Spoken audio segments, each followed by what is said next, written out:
Hey, what's up, everyone? Welcome back to Elite Physique University.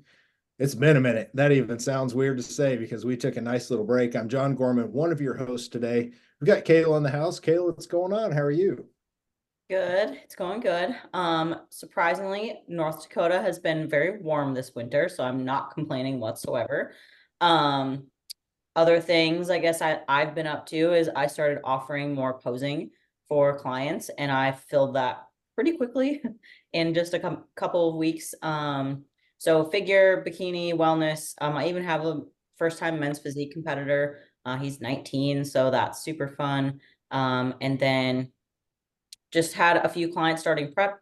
So that's just kind of been where I've been traveling a little bit, doing some family stuff while we took our break. So it's been nice to just kind of be chill for a little bit. Yeah, I want to shout that out real quick. People can always, any information you need about any of us or guests or anything like that, you can always go to the show notes. Kayla always has everything very systematic and put together. And Kayla's working with some of my clients on posing, and I've got more that I'm going to be sending her way. So very, very good. Very, the thing about posing coaches, a lot of times they start talking to clients about their diet, their peak week, and all that. You don't have to worry about that, obviously, with Kayla. So I'll be sending a lot of people her way. So check out the show notes. Jason, what's going on, man? Looking nice and lean. I know you're happy that it's a little bit warmer. What have you been up to last few months? Oh gosh, lots of different things. Speaking, revamping the team. Spoke early this year, John, with yourself, Hybrid Health Summit, and in Nashville, and spoke with Taylor there as well. Um, and then as far as Scooby Health's going, a lot of new changes going there. We've hired new coaches. We've hired a COO. We've hired a director of happiness, and I'm just trying to reorganize and grow. And we've done that. We've about doubled since December. So that's been cool. The hormone clinic's killing it. And Scuba U just kicked off. That's my last piece that I'll tell you. And if you want to hop in it, we've only done the intro. So if you hear this week, I don't know when this is going to drop. You can still get in. It And dropped pretty quick. yeah, and then there's one personal piece that's new. I took off about 3 weeks from training, and I entered into a group to learn how to day trade option contracts. Something I always wanted to do. You can if you got a nice hunk to start with, you can definitely make $10,000-$20,000 a month doing it and supplement your income, and you might work 2 hours for the day. So definitely something I want to learn. I was a trader back in the day. I had my Series 7 and 63. So I have a leg up on people that are getting in. I know what puts and calls. I know all these different things and charts and different things. So I'm just putting some old knowledge to use. And I think it might be something I'll want to do as I get, down the road. So about it. Yeah, very cool. I'll keep it real quick with me. I'm sitting in our new headquarters here. I've got logos plastered all over the walls. So happy. We doubled in size. So fat muscle's growing like crazy. And like you, Jason, we've been all over. I've spoke at 3 events and over the course of about 4 to 5 weeks and drove to all of them. And that was exhausting, but I love it. So I'm still to the point now where I'm recovering from that, but I love it. And I'm sure we'll talk a little bit about speaking today at some point. We'll delve off onto that on the side. But other than that, I've been keto for 3 weeks to clean up some Yeah. A1C. Did the same thing. Unfortunately, yeah, I know you were keto back whenever we spoke in Nashville. I've been keto since a week after. Just real quick, we're going to do a pretty good deep dive into some other stuff coming up, which I'll talk about soon on cholesterol. But one of the meds I take in a small percentage of people, your A1C just happens to take a bump. And even on low carbs and being pretty strict, my A1C jumped from 5.6 to 6.1, which is a pretty significant jump. So All the good. only thing I can do on my end, I already take metformin, take GDA every day, is just to go keto and to see how much I can get it down. So unfortunately, with cholesterol meds, sometimes there's some side effects you have to avoid, but it's the nature of the beast. But before we introduce our guest, very special guest, which we have been extremely picky, being bringing someone on to talk about coaching coaches and talk about from the business standpoint. So I'm really excited to get Taylor on here. I do want to tell people about some changes coming up. Elite Physique University for this year is going to change. It's going to be completely different. We'll still have some podcasts like this that we do, but we're going to start a Masters Class Series. And that's going to be something to where if you tune in on YouTube, you can still listen to the podcast like you do now, But if you tune in on YouTube, you're actually going to see us presenting PowerPoint presentations, just like you would get in a class. And we'll do those to cover topics like we cover on a podcast. And our very first one to kick it off is how to maximize your testosterone levels. But you can expect things like a thyroid deep dive, HIIT versus steady state cardio, advanced training tactics, all these different things that we want to talk about with PowerPoint as our presentation. That's going to be different. You just don't see that at scale. So if you're someone that likes to learn, stay tuned, because that first episode is going to drop a week from now. And this episode that we're recording today is going to drop tomorrow on Thursday. So definitely a lot of cool stuff coming up. But, enough of that. Jason, why don't you go ahead and introduce our guest, because you know her more than any of us. Yeah, for sure. So Taeler De Haes is on the show today. She's owner of Fitness Coaching Academy, FCA, and she does business coaching for coaches who need help to get their whole processes together, generate leads. Really, I kind of think she takes them from infancy all the way up to mastermind if they, have that and desire that. I've spoken with Taeler on panels before. I've spoken at her event, which is awesome, top notch. And she's also a client of mine that I've helped through weight loss resistance. So I know Taeler really well. I think she does a really nice job in this space, and that's why she was offered to come on today to talk about that. So without further ado, Taeler De Haes. That was beautiful. I was like, how is Jason going to introduce me? I was ready to hear it. But yeah, in a nutshell, I take a very different approach to business coaching. And I know we're going to dive into stuff, and I'm not here to sell or pitch, but essentially I do take clients from, client number one all the way to their first 7 figures. We do that primarily in a very organic model. I'm not pushing click funnels. Jokes aside, John, I have that photo of you and I forever. That will be a meme at some point. It's not going to be in the show notes, but it'll be somewhere. Anyway, I'm excited to dive into business in a way that I think is very practical, realistic. And so anyway, thanks for having me. Yeah. So typically what we do is Kayla steers the ship here, and she's got show notes, and she is ready to take this. And, we'll all chime in from time to time and maybe ask some questions. But Kayla, if you are ready to go, girl, this is yours. Take the reins and let's get into it. All right, awesome. So we're excited to have you. And again, I was there in Nashville when you did your presentation. So it was awesome to hear that. So I'm glad that we can share this with all of our listeners now. So I guess just starting out, give us a little background of how did you transition, to helping coaches? Because I know you still do help just some online fitness clients too, correct? Yes. Yeah. I've never given that up. Right. And I think that's really important in the space. And there may be a day where that changes, but ultimately, if I'm going to be specialized in the fitness coaching space, then it's really important for me to continue my education as well and keep working with my clients. Now, I'm not actively taking on a ton of new clients. Usually what happens now, which is funny now that I've gone through this, but I'll have a business coaching client and I can tell that they're stressed and they're not progressing. And I'm like, give me some labs. And it's I'm helping, my coaches who are adrenally screwed, fix their shit so that they can actually perform in their business. So, or every now and then I have a client right now who's actually in my program, FCA, where she's like, I really want to compete. And I'm like, cool, let's do it. Right. So I get clients that way, but yes. So long story short, I was a investigative TV news reporter, which is that's the weirdest transition ever. But I was always, calling in sick to go to the Olympia or whatever. I was working with Lane Norton as my coach at the time. Any of my free time was spent just obsessed over fitness and the industry. And so I feel like I've been involved in the industry for close to 15 plus years, just not in a way that I was getting paid for it. So in 2019, I started my fitness coaching business. And the easiest thing I can say is that within a year, we scaled to over $250,000. And then people just kind of started asking me what I did and how I did it. And after some one-offs here and there, I was like, I think I have something, which is how I basically utilize these mentees to create a 16-week framework, which is now my signature coaching course. And then I was like, well, how do I get them further? And then that's how the mastermind was developed, so on and so forth. So that's in a very nutshell, how that all kind of happened. Absolutely. No, that's super cool. I think it's awesome that you had that background to begin with and then brought that into your own coaching and your own experience versus I know a lot of other business coaches are just there to give you sales tactics and all this stuff, and yeah, there's a lot of people in this space too. And I'm sure Jason and John, you guys can say whatever. And this is not even at any person, but the business coaching space is just as saturated as the fitness coaching space, and it's only getting worse. And now there's like manifestation coaches and life coaches and like a coach for how to put your fucking shoes on. Like, you know what I mean? Like there's something out there for it. And I think that's why there's so much skepticism with like business coaching. Like I hate having that title, but like it is what it is.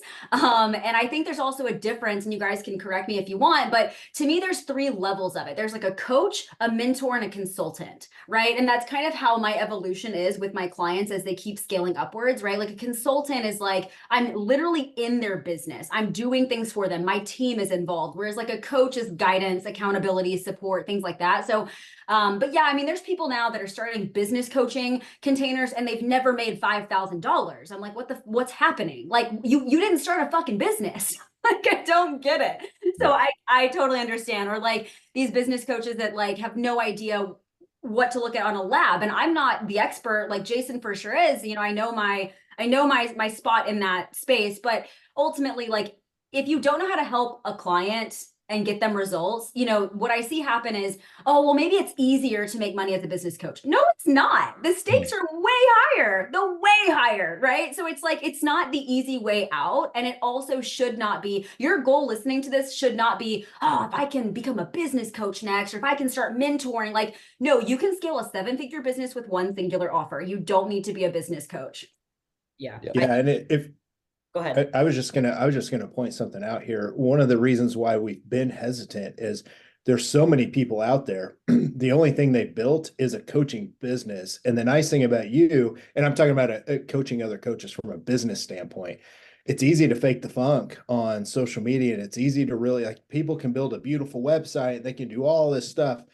But whenever I got to hear you speak for the first time, I really paid close attention. And I actually paid attention to you listening to me give my talk at the Hybrid Health Summit about how to organically grow a 7-figure ecosystem. And I wanted to just kind of see a little bit more about you and see about how organic you were in the beginning and how you've actually applied these things over time. And you've been the coach, you've done all of these things, and you scaled your business up. So I just want to vouch for you before we get too far in, because we have a lot of people, they're going to hear a business coach, like you said, and they're automatically going to think, and they just kind of dismissed it. And I'm not going to lie, you were on Excellence Cartel. And I am so turned off by the world of business coaching the last few years. It took me a while to listen to it because I didn't know who you were. So I know that Jason's vouched for you, and Kayla, I just want to vouch for you as well. Everything that you put out in your presentation in Nashville was like aha moments. There were things I was like, shit, John, you need to do better on this. And I took notes. So I'm really excited to do this deep dive. I appreciate that. And I will say, in giving that talk in Nashville, I'm not somebody who's nervous to speak.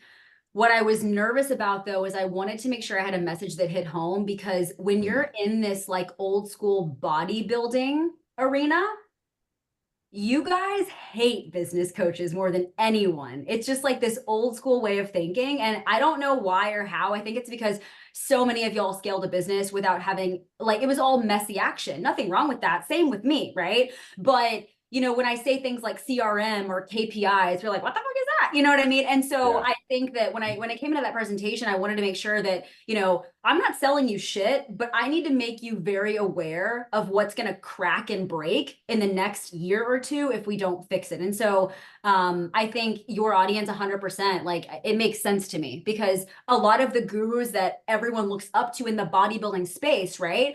There wasn't an app for check-ins. Everything was via email and Google Sheets and all of that. And that's how I started out too, right? Like, I think about working with Lane Norton or Cliff Wilson.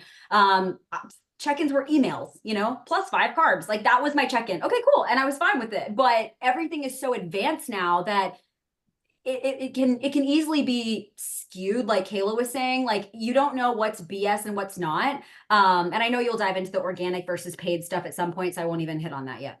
Mm-hmm. Perfect. Yeah. So I think with that, like, you know, most clients don't even know it's possible, or are too scared to say that, like, they want to make their first million, right? Like, even me, I'm like, I don't know if I can make $1 million. Like, I would be happy with less, kind of thing, but it would be awesome to get there, you know? And I think part of that is limiting beliefs with a lot of people too, and what they can do in their business. But like, talk about, you know, your clients, because I think you had said your clients made almost 6 million combined in 2023. And then like, what's the true percentage of business owners that actually make it to that $1 million mark? Yep. So It's not in much. it's yeah, we love that statistic. So just to start out, if you are listening to this or Kayla, right? Like if anyone thinks to themselves, I want to make $1 million, you're not going to make $1 million because you're focusing on the wrong thing. Like the money is the byproduct of all of the other shit that you're avoiding. And we get so hyper fixated on what we could do, should do, would do, want to do that we don't fucking do, right? So like do the shit. You know what I mean? Like we can't get hyper fixated on what we're not doing. People often ask me like, how did you make $1 million in 2 years? That's so fast. I agree. I'm also a psychopath and like I'm in my DMs every morning. Like Jason can tell you from a client standpoint, there is literally never been a time where I have not done what he has programmed me to do, like to a fault almost, where there have been like typos and I'm like, well, it says extra this, I'm going to do it anyway. Like literally I will do whatever the plan says. And so I think number one, I want to differentiate between willpower and why power, right? So willpower is, of course, you know, the motivating factor, but that's going to fade on the days. Like if you can't do it on your shittiest day, it's not a habit. Whereas the why power is what is driving you to do the thing, right? And so when you first start your business, typically you have no money, you have high debt, you can't get a credit card, your credit score sucks. We all come from this shitty background. And I came from hella scarcity mindset. Like I watched my dad, you know, hide money in drawers and we would make fun of rich people because we'd never be there. So like I didn't have money. I had $825 to my name when I started my business because I made $30,000 a year with a master's degree. Woo!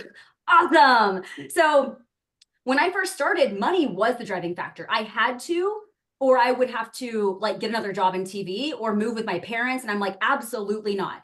But once you've got, in my opinion, 3 months of bills in your bank account, that's when I would suggest you quit your job. When you have 3 months of expenses paid, everything feels good. If everything crashed tomorrow, that's going to give you the flexibility to really go full time.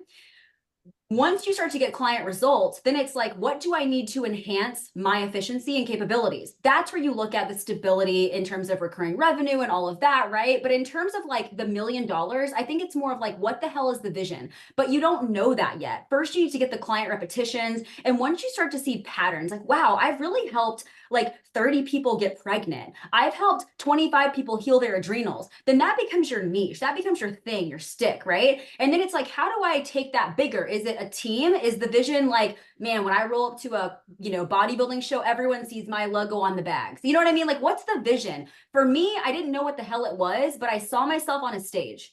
I saw myself with a microphone on a stage helping others, right? I didn't know it was business coaching. It was accidental. But ultimately, to your final question, how many people, right? Like only 4% of you will ever make $1 million. That is it, 4%. And of the 4% that do, it takes 5 years to get there, which is literally why my mastermind is called Path to 4%. Like it takes a lot. And so I think that we get really frustrated and because we're seeing all these people saying like 0 to 10K in 90 days and, you know, make your first 50K in your first year. And you're going to have crazy people that are, of course, moving fast. But as long as you are increasing your floor and your ceiling simultaneously in small increments, you're golden. Like there's no rush. There's literally no rush because Kayla, if I gave you $1 million business in your lap today, I promise you probably couldn't maintain it. And I don't know much about you, but like that's most people, right? Because you don't have the experience managing the money. You don't have the experience with the team that's required and things of that nature, right? And the whole more money, more problems, like that's a thing, right? Like problems just change. And I think that we assume that if we have more money, these problems go away. But in reality, they're different problems. So right now, you may go into a spiral if a client quits. Oh my God, how do I enforce my contract? But then in 2 years from now, it's going to happen more frequently, right? The problem then isn't that. It's like, how do we find the perfect setter for my DMs or whatever it is, right? And I always like to say, you know, decisions when I first started business were like $1,000 decisions. Now I am making 6-figure decisions. Like you have to move at a pace that you're uncomfortable with. And that is the secret, in my opinion, to scaling in any capacity is I have never once felt comfortable ever in my business. I stay uncomfortable and I know if you're going to be able to scale based on your level with discomfort. Absolutely. Can you do something for me real quick?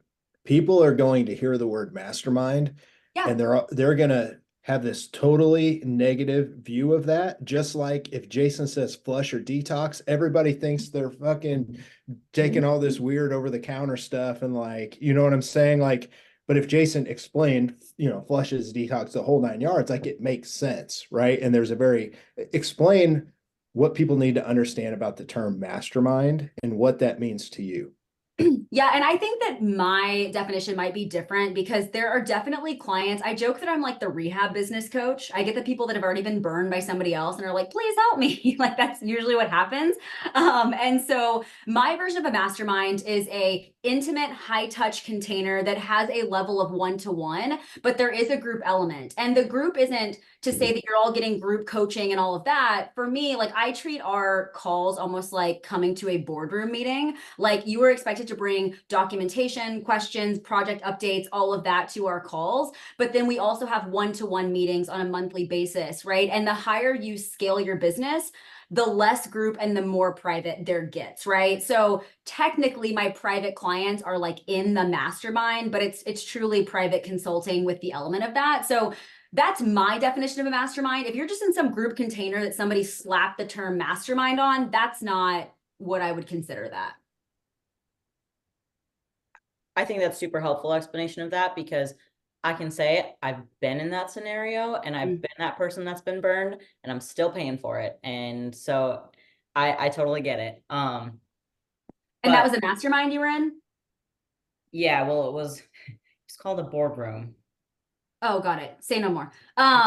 Yeah. So with the other thing too, just because we're on this topic, because a lot of you listening, like if you're looking for a coach or whatever, I don't allow anyone into my mastermind unless they're making six figures, but there's a lot of like around courses too. And so I think it's important to differentiate that because if you are the face of your company and you are selling a program and then you get in that program and you don't talk to that coach, there's a problem. Like I am coaching my clients in my course a minimum of 2 hours a day. Everything is reviewed by me. Everything goes through me. You're working with me directly.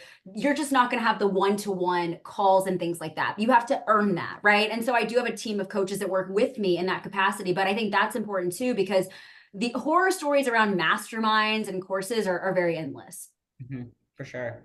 So before we get to that $1 million mark, like obviously getting to that first 100K is like a really big deal too. So I know you have like a 6-figure foundation checklist. So do you mind going through that with everybody?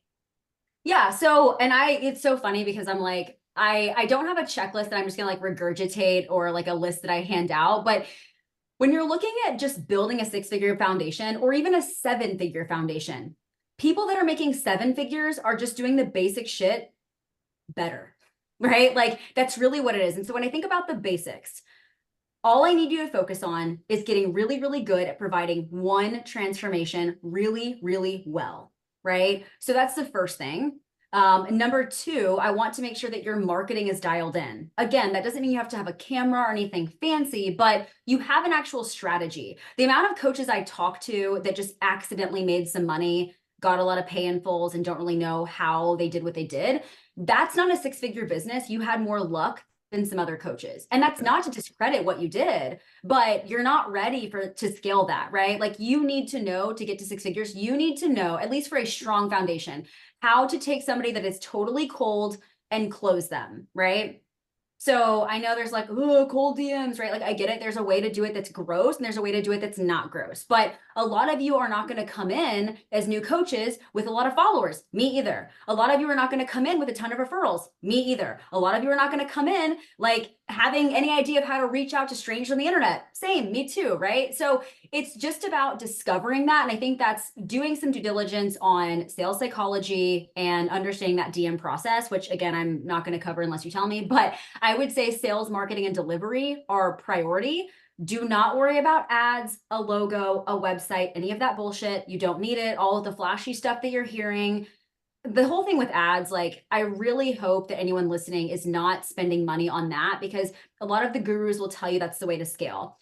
Ads are high risk, high reward. However, if you don't have excellent marketing skills, email sequencing skills, you're not ready to turn content fast, like don't do it because yes, you'll get leads, But if you can't close them, who cares? If you can't dial in your audience, who cares? You're wasting money. Organic is slower, but low risk, no risk at all, right? So I think there's just, again, stop rushing the scale of your business. Like that really is the biggest thing, is like people are playing the fast game, not the long game. And I know Jason and John can both say the same thing, but like, I'm here to help you create generational wealth, not fast cash. Yeah. Like you see these That's business definitely coaches saying like, oh, my client made 50K. Can you show me their stuff in like 6 months from now? Can you show me what they're making a year from now? Because I want the after. Because like Jason and I healed adrenals and all of that, I don't know, a year and a half ago, but like I look better now a year and a half later, right? Like show me the after. How did I, as Jason's client, maintain what he taught me to keep going to then add the extra level, right? So I think that's really the 6-figure foundation, is when you get really good at this and you add something else, this has to still get better. You can't just kind of leave it there and keep going. And I think that's what happens is, as the business owner, we neglect the foundations thinking we're too good for it, right? But as coaches yourself, that would be like, oh, well, I reached my weight loss goal. I guess I'll stop drinking water now. Like, what do you fucking mean? You know what I mean? Like, we have to relate this to what we're doing as coaches ourselves. And we kind of forget that. Like, if a client comes to you saying, I want to heal my adrenals, and Jason's not going to say that's going to happen in 3 days. He's going to say it's going to take, he vividly said, this may take us 18 months. Even though he knew in his head, maybe not, but he had never worked with me. I could have been a crazy person who wouldn't, stick to my shit. So it took us 6 months, but like, that's my point, is like, we look at business so differently than changing our body. And like, it's no different. Right. I like to under promise and over deliver. It makes me look better. Absolutely. Yeah. I have a question. So in the 6-figure like foundation, which obviously you got to build before you can even talk about your mastermind, what are the 3 biggest problem patterns you see? Like if you had to name the top 3 people that come to you and you just see it over and over again and you're like a repeating, doll, what are the top 3?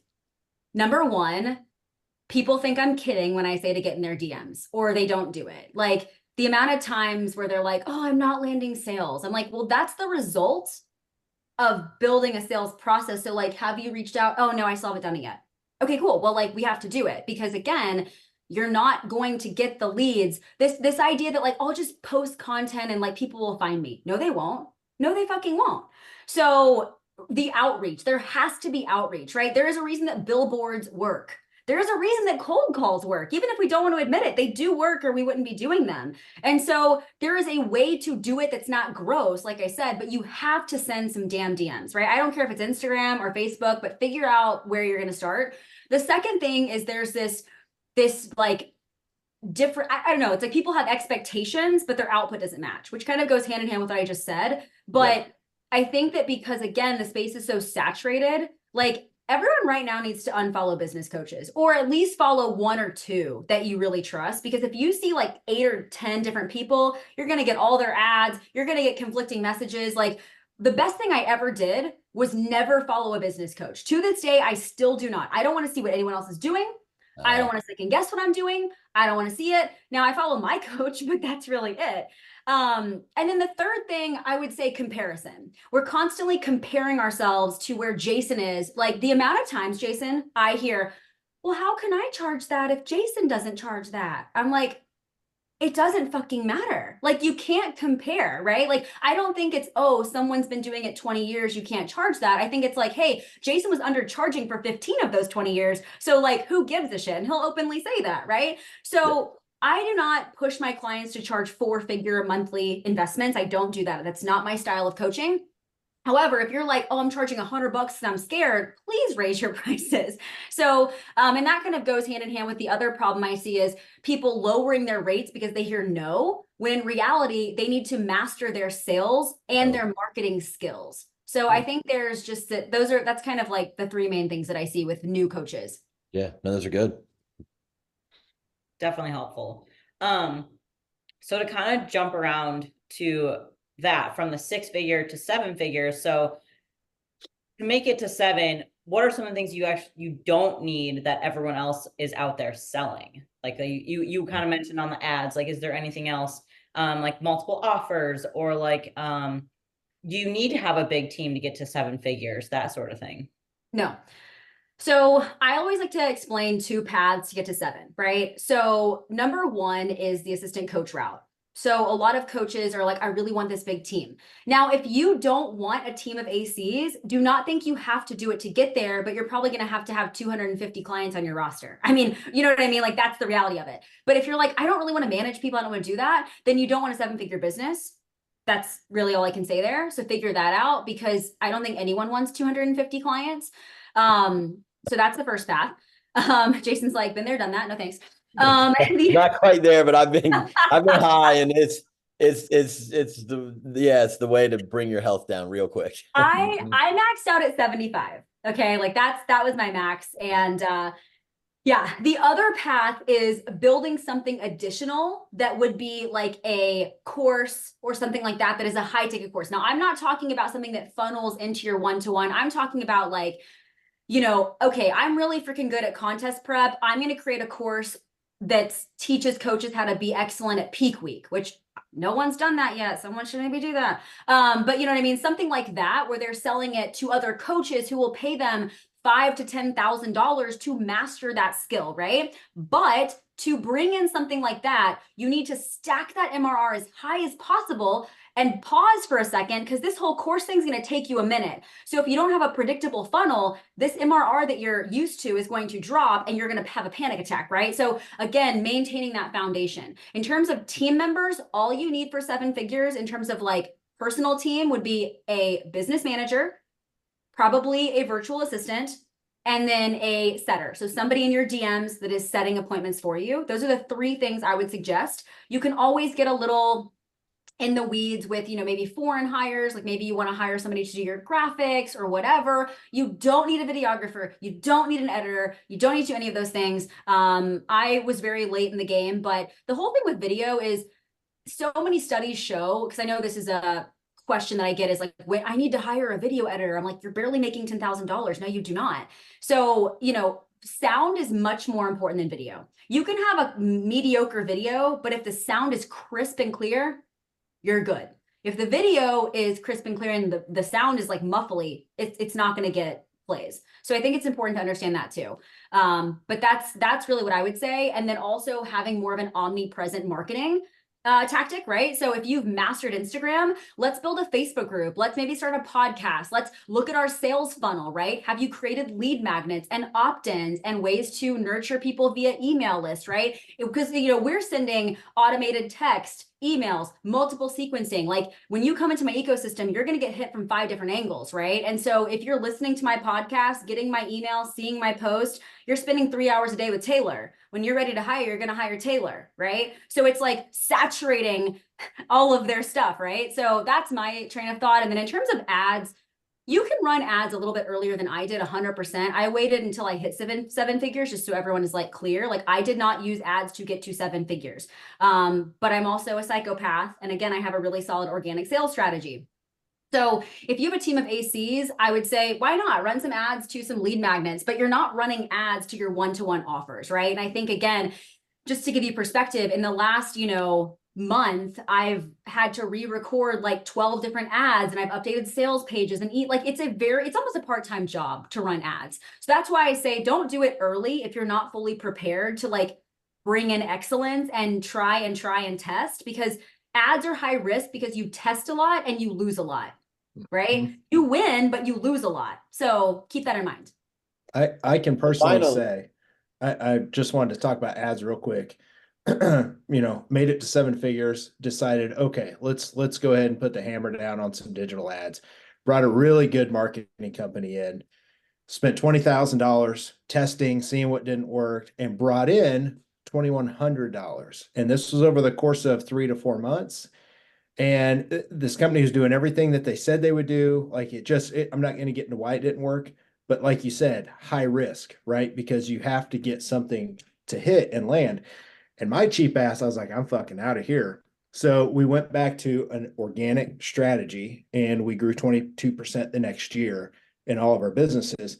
But it was one of those things like I'm glad I never tried to do that early when I was still growing organically. So like I'm a big believer in waiting if you can. Absolutely.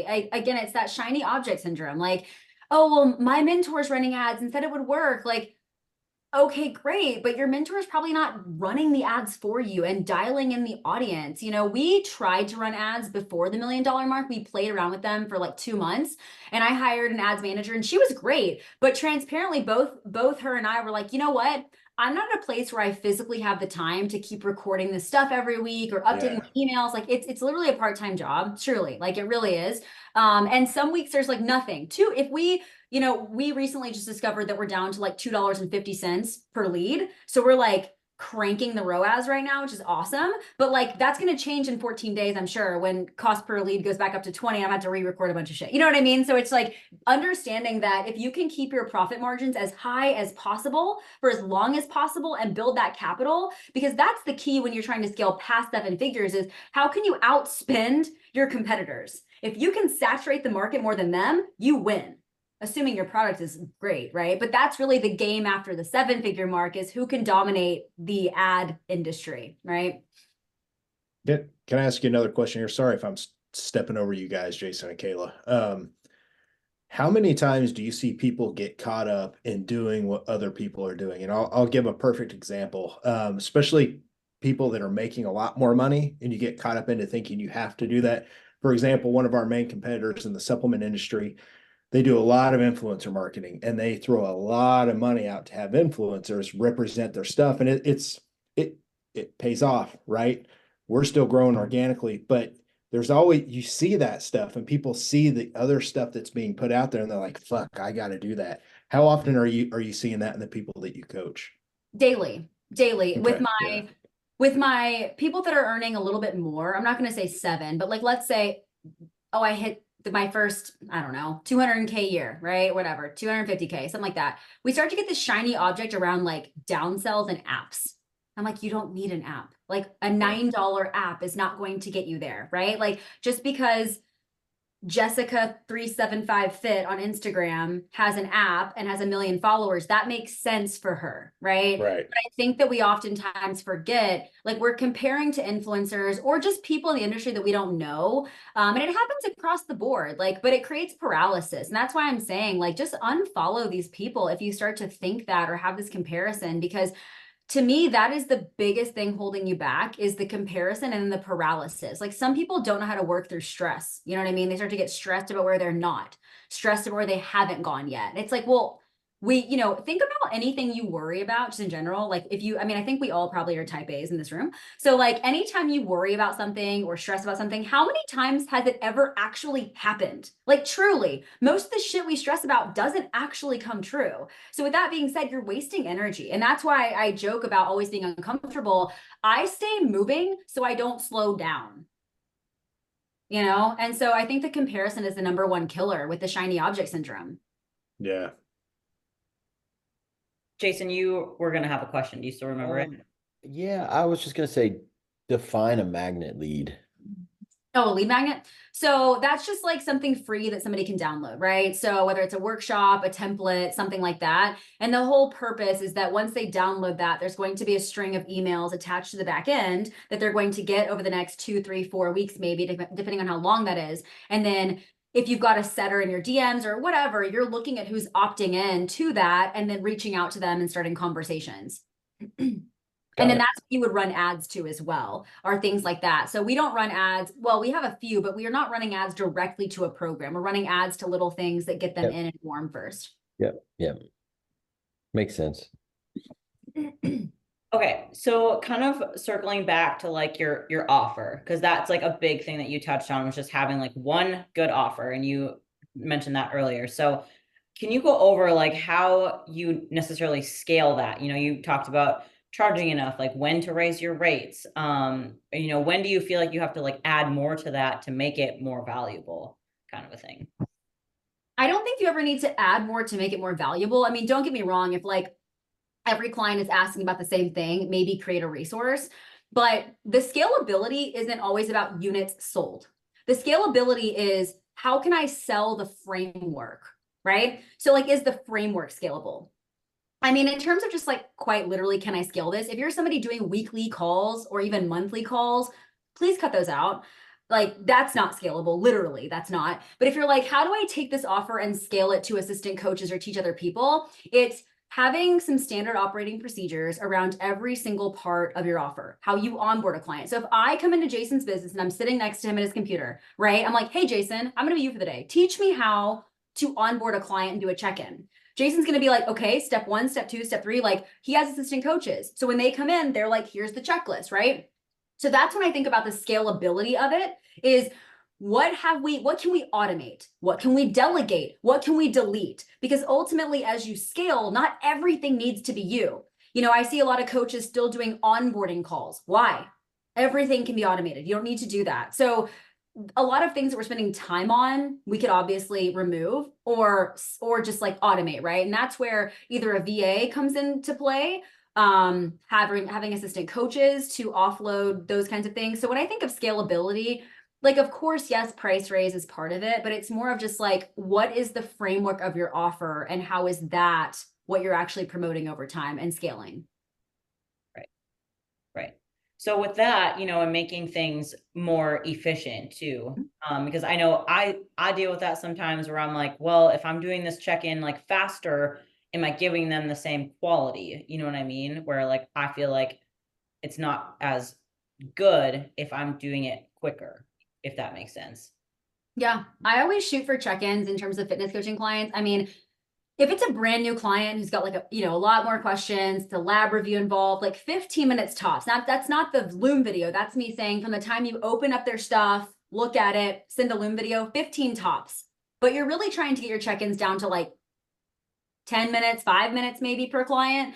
And some people are like, oh my God, I'm spending 30 minutes per client. I'm like, what are you doing? Right? Well, I'm taking notes. I'm like, why are you taking notes? If it's all in a document or an app somewhere, you can scroll back and look at the email thread, look at the app. Like you shouldn't be taking notes on every client. So I think a lot of this is like, I have to do so much. They don't leave me, right? It's like if Jason sent me a 20-minute Loom video, I'd be like, respectfully, please don't do this again.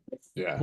Like, I don't have time. Okay. Love Most of you. my clients are like that. They don't. Yeah. Yeah. Well, and that's the thing with like people talk about community too. Like, I want to create a community. Now, don't get me wrong. I love the fact that I'm affiliated and associated with Jason's coaching company. But if he was like, all right, and this is so not him, but like, we're going to have a happy hour on Thursday, I'd be like, I'm not coming.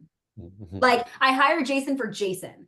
I want community with Jason. I want my coach to know who I am always. I don't ever want to be just like a number on a roster. And like, that's always my goal. Now, Jason, how long he spends on my check-in has no change in my thought of him. You know what I mean? So I think that's important to remember too, Kayla, is like, if you can only do 20 check-ins in a day, we have a problem. Like ideally, I would love it to be closer to like 30 or 40. Now, if you've been doing this for a long time, it might be more than that. But like when I had 75 clients, that was Monday, Tuesday only. Because you have to have time in the week where your brain is not doing in business stuff. So I always talk about in and on business for efficiency, right? So in business is client check-ins, sales calls, client calls. On business is project planning, vision, KPI tracking, auditing, whatever the hell, project doing, you know what I mean? Everything else. And that's the problem with so many coaches scaling. They don't have time to actually think about their business. It's all do, fast, more clients, right? And it's like, have you ever audited your shit? Have you audited your workflow? So that's what I would suggest. Yeah. Which at the Nashville conference, you did mention the Toggle app about like auditing your time. And I did download that and I started using it. So that's been helpful too. Nice. Because if everyone else is like me, you get an email and you get distracted and you're like, oh, then I gotta go do this. And then Turn your notifications off. I need to do that. Sure. That's a good point though. Seriously, I have 0 notifications for anything work related because you will never forget to check your clients. You will never forget to check on them. And and I don't have like ADD or any of that stuff, but like if I'm working on something and I see Voxer, Slack, email, I'm like, oh shit, it's all waiting for me. And then I start to get stressed that I haven't opened it yet because I know it's waiting for me, right? So something that really helped me in the beginning, on the weekends, I would remove all of the apps to a second screen on my phone because you're like automatically programmed to like touch it. You know what I mean? You know where the email is, you know where the feed for function is, you're like ready to hit it. And so I would move all of those apps to the second page on my home screen for the weekend so I wouldn't accidentally touch them. That's a good idea. I like that. So then going into like sales and marketing too, like you know, what's some strategies and like how coaches can, you know, best market themselves? And right now, obviously in the industry, social media is that, but you hear from a lot of coaches that like, I just hate social media. Like how do you get over that? And like, what do you say to these people? I literally just talked about this like yesterday, I think on my 2 days ago, I don't know. But if you hate social media, then why the hell are you running an online business? Like, I can't help you. I will tell you, I would not have social media if it weren't for my job. I love that. However, listen, coaching and being a damn good coach is great for retention and referrals. However, acquiring new clients and being a business owner, name one business that doesn't market. Like, I'll wait, right? Like, you have to do it. And sorry, you picked online. That means you're going to have to promote yourself. You know what I mean? In terms of a strategy, I mean, I'll try to answer this as simple as I can, but you know, don't create a cadence because a guru told you to post every day, right? When I first started my business, 3 posts a week was all I could do because they were quality. Now I'm doing twice a day, but that took me 5 years to get up to, right? But just know that you will never have less content than right now to produce, right? The more you scale it, you're going to have emails and podcasts and more posts. So like, understand too that engagement doesn't mean jack shit. The algorithm right now that everyone likes to talk about, it's very, very hard to get new followers and to crack the code right now. And I don't ever worry about comments or likes or any of that bullshit. What I care about is when I open my DMs, how many conversations am I having? Because I don't have even 10,000 followers, you know, and my posts probably get like anywhere from 50, 75 likes, whatever, but I'm getting hot leads that send me my own stuff and say, did you write this about me today? And it's like, remember that your content is for them, right? So I always say have reels and have carousel posts. Carousels are going to be really great for educating your current audience. Reels are great for new reach. And when I talk about reels, I don't mean the trending bullshit. I'm talking about like original audio. So if Jason's doing a green screen with before and afters, like that kind of stuff is gold. I think that we forget, you know, in terms of like technicality, we forget that like people ask, how do I scale? Well, do you even like your content? Like, you know, if your content sucks, like, you know, your content shit if it's shit, right? I think people forget that. And so maybe this is like the journalist in me, but how do you get so specific and relevant, right? Like, how can you be so damn specific? If any of you look at my Instagram, every single post, it was almost written for one person. So instead of saying like, we, you guys, right? Talk to you. Me, you, right? Instead of anything else. And that way somebody watching your story is going to feel a little victimized or going to feel targeted. That's not a bad thing, right? But ultimately the goal is if somebody clicks on your thing, post, story, whatever, they're going to think, holy shit, did Kayla write this for me? Because I literally thought that today, right? And when you're talking to like a group or something like that, it doesn't feel that way. Instagram is very much a one-to-one type of platform. Perfect. Yeah. And I think with that too, with the speaking to information, it can't necessarily always just be so general, you know, because otherwise like it just, you lose people and you have to have that catching intro line to get their attention. Cause isn't it like people only pay attention for the first like 2 to 3 seconds and then they're like gone? Yeah, 2 seconds. And that was, I just remember being in news, having to write like our web stories at the end of the day or whatever to put our stories with. And like, yeah, like you have to kind of have clickbaity stuff. That's not saying fake. I'm just saying, you know, clickbaity stuff. So I always write my leads last. I might have a headline that I like, but then once I get the full content piece out, I'm like, what was the spiciest line that I wrote? Or what was like the most off the wall thing? And then I'll put that first and lead with that. But for example, instead of just the boring ass before and after photo, right? Save that for slide 2 and say, how Taeler dropped 45 pounds after suffering from adrenal insufficiency for 3 years, right? Like that. Oh, well, I want to know because I've been doing it too. Swipe, right? How so-and-so, you know, cut 7 jean sizes in 90 days with this one hack. You know what I mean? Little things like that. Oh, I want to see. I think coaches just put some shit up there and hope for the best. And you know, remember when we were all like younger, we'd come home from school and our parents would say, how was your day? And we'd be like, fine, mom, right? Like if you ask a general thing, you get a general response. If you put general out there, you're not repelling anybody. Strong content attracts and repels. So always keep that in mind too. People should clearly be able to say, Kayla is not the coach for me. John is not the coach for me. Or holy fuck, Jason is the coach for me, right? You shouldn't be like, they're okay. Yep, exactly. I think that goes with your niche audience too, where you can hit their pain points. So, Yep. Last little thing to chat about is you have this thing called your rule of one. You talk about one audience, one message, and creating one call to action. So can you expand upon that and what that means for our listeners? Yeah, and like just to kind of take that out of context, I think it made more sense in the way the presentation worked. But ultimately, what I'm saying is you cannot be a jack of all trades. So if you're just starting out in the coaching space, please don't niche down so far, because I see this all the time. The whole functional thing is so big. Everyone wants to be functional now because that word is really trendy. But here's the deal. If you've never had a single client in your life, please do not like immediately start investing in all of these amazing courses and whatnot, because you're going to get so overwhelmed and stressed about like what you have to know or think you should do. And again, that's not me saying don't invest in Jason, because you absolutely should. This course is great, but you're going to get paralyzed with all of this stuff and think that you're just not good enough to be a coach, right? If you have to start with the basics and show somebody how to read a food label and get them accountable and accountability and all that stuff, like start there. So the rule of one is mastering one transformation, knowing that's going to scale over time, understanding that that one transformation has multiple storyboards with it, right? So when I say one transformation, I mean, fixing PCOS or weight loss or helping moms with, kids under 2 lose weight, like whatever it is, you can get as specific as you want. But generally speaking, you're not an expert in prep and fat loss and this and that. Some of you are, but you've been doing it for decades. It's a very different story. And so I think when you're coming in, you're comparing yourself to a Jason and you're thinking, well, that's the level I have to be at to enter this space. No, it's not, right? You just have to be 2 steps ahead of somebody. So that's the rule of one, is mastering one thing really, really well. And then in terms of the call to action, right? Like having one offer, the call to action is working with you privately. It's not, an app for this, a downsell for this, a course here, like getting really good at one thing.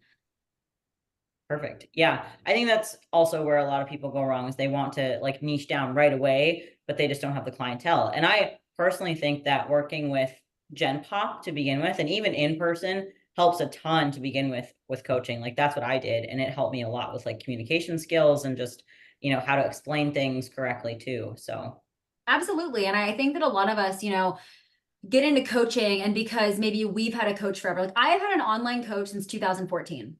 Like I practice what I preach every step of the way. And when I started getting clients, I remember thinking, God, I don't want the basic people that like don't even know what a macro is. But that's what I got, because I hadn't built authority in the space. Mhm. Yes, I have the knowledge. I knew I did, but no one else knew it. And because no one else knows it, you don't have it. You don't have the authority. And so when you're entering a new space, you have to earn that shit. You don't walk in as a CEO of a company. You start here, then slowly step up and earn your way. And I think that we become an entrepreneur and put that hat on and we think, oh, we deserve the world. You don't deserve shit. You have to earn that. I love that. This has been a great episode. We really appreciate you taking the time to come on. We want to let our listeners know, just check out the show notes. We'll have all Taylor's contact information here.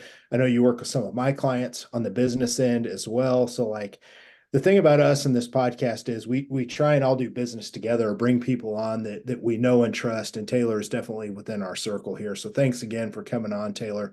To everybody listening, we're back in the saddle, locked and loaded, and we're going to be coming your way with these master class series, the PowerPoint presentations, and some one-off episodes. So we are ready to go. For myself, Taylor, Jason, and Kayla, we're out of here. See you guys soon. Yeah.